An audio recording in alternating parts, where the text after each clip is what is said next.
Good morning বন্ধুরা, আশা করি তোমরা সবাই ভালো আছো। আমিও খুব ভালো আছি। আমার আরেকটি নতুন ব্লগে তোমাদের জানাই স্বাগত। আর আজ সকাল সকাল আমরা টিফিন সারলাম কালকের করা পিঠে আর চা দিয়ে।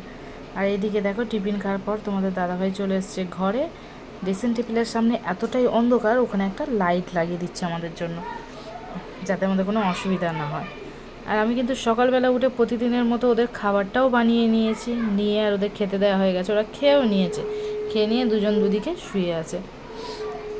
তাই যে দুপুরে আমি রান্না করেছিলাম চিকেন চিকেন আর উচ্ছে আলু ভাজা আর গরম গরম ভাত। আর কিছু করিনি, কারণ রবিবার বেশি কিছু করলে খায় না। আর আজকে তোমাদের দেখাবো যে আমার মেয়ে কিভাবে ভোগটা দেয়। আর আমাদের আবার এই প্রতিদিনের ভোগটা ওই দেয়, ভোগ সন্ধে আমার মেয়েই দেয়। আজকে কিন্তু আমার অনেক থালা বাসন জমে গিয়েছিল, কালকে পিঠে করে অনেক থালা বাসন জমেছিল, সেগুলো সব পরিষ্কার করে ধুয়ে মেজে রেখে দিয়েছিল। আর আমার ঠাকুর রাখার জায়গাটা দেখো, আমি কিন্তু এই বেড়ার গায়ে আমার ঠাকুরগুলোকে একটা তাক মতো করে ওখানে রেখে দিয়েছি, কারণ আমার এখন তেমনভাবে কোনো মন্দির করা হয়নি, কারণ আমি ভেবে রেখেছি যে পরবর্তীকালে আমার পছন্দের একটা মন্দির আমি আমার বাড়িতে করব। আর যেহেতু আমাদের বাড়ির ঠাকুর মা মনসা, তা ইচ্ছা আছে যদি ভবিষ্যতে কোনো দিন পারি, তা আমার মনের মতো করে একটা মন্দির বানাবো, সেখানে ওনাকে প্রতিষ্ঠা করব। আজকে কিন্তু মেঘলা করে আছে, তবুও তার সাথে সূর্যটা উঠেছে, হালকা করে সূর্যের আলো দেখা যাচ্ছে, আর খুবই ভালো লাগছে। জানি না কতক্ষণ এই সূর্যের আলোটাকে আমরা দেখতে পাবো, রোদের মুখটা দেখতে পাবো, তবে ভালো লাগছে অনেক দিন পরে সূর্যের মুখ দেখে। আর এইদিকে কিন্তু আমার মেয়ের ঠাকুরের থালা বাসন সব ধোয়া হয়ে গেছে, ও গাছ থেকে ফুলও তুলে নিচ্ছে একটা একটা করে। এই গাছে থেকে ফুল তুলে আবার সেই পুকুর পাড়ে চলে গেছে, ওখান থেকে হলুদ ফুল তুলতে। ও এনে পুরো ভোগটা ও আজকে দিয়ে দেবে। আমার মেয়ে বাড়ির এই কাজটা ও করে দেয়, ভোগটা প্রতিদিনই ও দেয়। কাচাকুচি করে সব ভিতরেই মেলে দিয়েছি, কারণ বারবার বৃষ্টি আসছে, তো বারবার গিয়ে তোলা তো সম্ভব নয়, ওই জন্য সব ভিতরেই মেলে দেওয়া হয়েছে। আমার মেয়ে কিন্তু খুব সুন্দর করে এই ঠাকুরের তাকটাকে সাজিয়ে দেয় ফুল দিয়ে, আর খুবই ভালোভাবে ভক্তি ভরে ঠাকুরকে পুজো করে, সেটা দেখে আমারও খুব ভালো লাগে। আর এখানে দেখতে পাচ্ছ তোমরা একটা যিশুর ফটো। যেহেতু আমি খ্রিশ্চান, তোমার দাদা হিন্দু, তো যেহেতু আমি হিন্দু ঘরে এসেছি, তো আমাকে হিন্দু ধর্ম তো মেনে চলতে হবে, কিন্তু আমি আমার ধর্মটাকেও বাদ দেয়নি। আর তোমার দাদাভাইও বলেনি তোমাদের দাদাভাই যে তুমি তোমার ধর্মটাকে বাদ দিয়ে দাও, তুমি চাইলে তুমি তোমার ধর্মটাকেও মানতে পারো। তো আমি যেহেতু ছোটোবেলা থেকে যিশু বাবাকেই আমার পরম মানে ভগবান বলে মেনে এসেছি, তো আমি ওনাকেও শ্রদ্ধা করি, ভালোবাসি, এখনও ওনার প্রার্থনা করি, গান করি, বাইবেল পড়ি, সবই করি। আর ভোগটা মেয়ে দেয়, আমিও দিই না বলবো না, আমি হিন্দু ঘরের বউ, হিন্দু ঘরের সব রকম আচার অনুষ্ঠান সবই করি। এদিকে আমার মেয়ের ভোগ দিয়ে আসছে, তারপর আমাদের রান্না হয়ে যাওয়ার পরে আমি স্নান টান করে কিন্তু আমিও ভাত খেতে বসে পড়লাম। আমি আর মেয়ে দুজনের ভাত বেড়ে নিয়েছি। দুপুরবেলা তো আমাদের দুজনেই খাওয়া দাওয়া করতে হয়, কারণ তোমাদের দাদাভাই কাজে চলে যায়, দেখিয়েছি, সেই জন্য দুপুরবেলা দুজনে খাই। আবার রাতেরবেলা তোমাদের দাদাভাই চলে আসলে একসাথে তিনজনে খেতে বসি, সে যখনই আসুক। আর এদিকে দেখো না, আমার মেয়ে একদম উচ্ছে খেতে চায় না, তেতো জিনিসটা একদমই পছন্দ করে না, ওর মুখ দেখলে সেটা তোমরা অবশ্যই বুঝতে পারবে। তারপরে খাওয়া দাওয়ার পরে আমরা ঘুমিয়ে পড়েছিলাম। আর এই সন্ধ্যেবেলা দেখো না, একটু রিলস করতে বসলাম।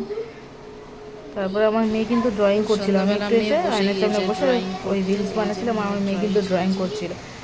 ওর ড্রয়িং হয়ে যাওয়ার পরে আমাকে বলছে, মা আমিও কিন্তু রিলস করবো তোমার সাথে ড্রয়িং হয়ে যাওয়ার পরে। আমি বললাম ঠিক আছে, আগে ড্রয়িংটা করে নাও, আজকে রবিবার যেহেতু ছুটি। আরও এইদিকে ড্রয়িং করছে, আর বাইরে দেখো খুব জোরে কিন্তু বৃষ্টি এসছে। আর আমি এই গামলিটা এখানে বসিয়ে রাখি, যাতে বৃষ্টির জলটা আমি ধরতে পারি, বাইরে থেকে এসে পাটা ধুতে কাজে লাগে। আর তোমাদের দেখাচ্ছি যে কেমনভাবে তোমাদের দাদা লাইটটা ফিটিয়ে লাগিয়েছে এখানে, আর কেমন লাগছে তারপর। এই আয়নাটায় না একদম দেখা যায় না, অন্ধকার হয়ে যায়, ওই জন্য এটা লাগিয়ে দিয়েছে। আর এই যে এখানে একটা ডিম লাইট আছে, আর এই ঠিক ওটাও জলে, কিন্তু এখন জ্বালানো হয়। তারপরে মা আর মেয়ে মিলে সাজুগুজু করে একটু বসে পড়লাম রিলস করতে।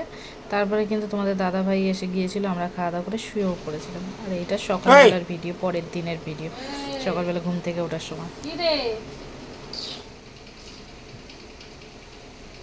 স্কুলে যাবি না? কেন কেন?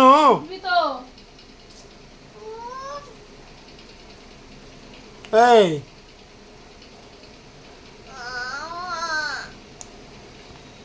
পুকু, এই দেখ। আমরা ঘুম থেকে উঠেছি কিন্তু 10টা, তবুও দেখো মেয়ের ঘুম ভাঙে না। তো তারপরে আমি মশারি গুছিয়ে কিন্তু বিছানা গুছিয়ে নিতে এসেছি, যেটা মানে আমি মনে করি সকাল সকাল উঠলে কিন্তু তাড়াতাড়ি সব কাজ হয়ে যায়। তো আমরা রাতে এতটাই দেরি করে শুই, যেহেতু তোমাদের দাদাভাই আসে প্রত্যেকটা দিন 11টা। এবার এসে একটু গল্প টল্প করে, ক্যান্ডি আছে, হ্যাপি আছে, ওদের সাথে কিছুটা টাইম স্পেন্ড করার পরে আমরা খাওয়া দাওয়া করে তারপরে ঘরে এসে একটু তোমাদের দাদা ফোন দেখে, তারপরে আমরা ঘুমাই, যার জন্য আমাদের দেরি হয়ে যায়। আর এখন মেয়ে স্কুলটা আজকে ছুটি ছিল, ওই জন্য আরও দেরি হয়ে গিয়েছে। তো আমার হাজব্যান্ড এতটাই কেয়ারিং যে ও আগে উঠে যায় কিন্তু আমাকে ডাকে না।